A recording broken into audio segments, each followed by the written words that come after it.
வியாழக்கிழமை என்ன இருக்கு? எலெக்ஷன் இருக்கு. இதுக்காக நம்ம ஜெபிக்கணும். எல்லாரும் எழும்பி நில்லுங்களேன். எல்லாரும் எழும்பி நிற்போம். இந்த தேசத்தின் குடிமக்கள் எல்லாம் எழுந்து நிற்போம். அல்லேலூயா. எதுக்காக ஜெபிக்கணும் அப்படின்னா, கர்த்தர் இந்த தமிழ்நாட்டை உண்மையாகவே இந்த தேசத்தில் ஒரு ஆசீர்வாதமான ஒரு மாநிலமாக வைத்திருக்கிறார். பல விதத்தில் ஆசீர்வாதமான ஒரு மாநிலம் இது. பொருளாதாரத்தில் இந்தியாவிலே முதல் இடத்துல இப்போ வந்திருக்குன்னு சொல்கிறாங்க. வருமானத்தில் முதலிடத்துக்கு எழும்பி இருக்குன்னு சொல்கிறாங்க. வேலை வாய்ப்பில், வசதிகளில், பாதுகாப்பில் எல்லாத்துலேயும் முதல் மாநிலமாக இது முன்னேறி வந்து கொண்டிருக்கிறது. இது உலக பிரகாரமாக மாத்திரம் இல்லை, ஆவிக்குரிய ரீதியிலேயும் இந்த மாநிலம், நம்முடைய மாநிலம் இந்தியாவுக்கே ஆசீர்வாதமாக இருக்கிறது.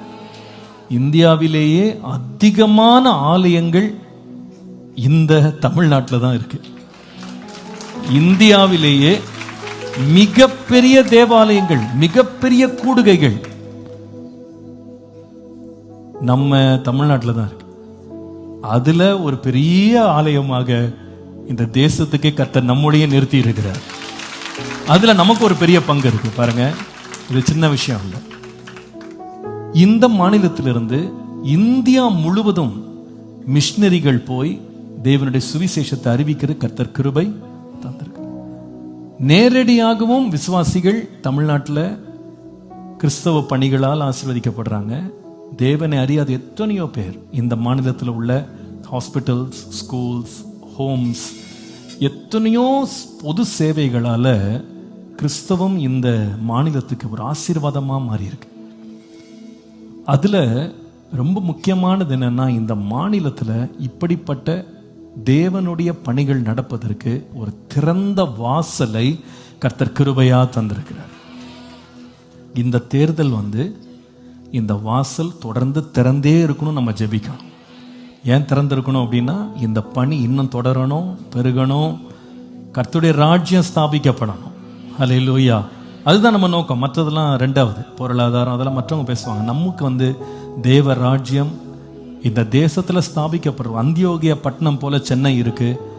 ஆண்டவர் கிருபையா இந்த மாநிலத்தை விசேஷம் ஆசீர்வதித்து பல லட்சக்கணக்கான ஆத்துமாக்களை, ஆயிரமான ஊழியர்களை எழுப்பி இந்த மாநிலத்துக்கும் தேசத்துக்கும் தேவன் ஆசீர்வாதமா மாற்றி கொண்டிருக்கிறார்.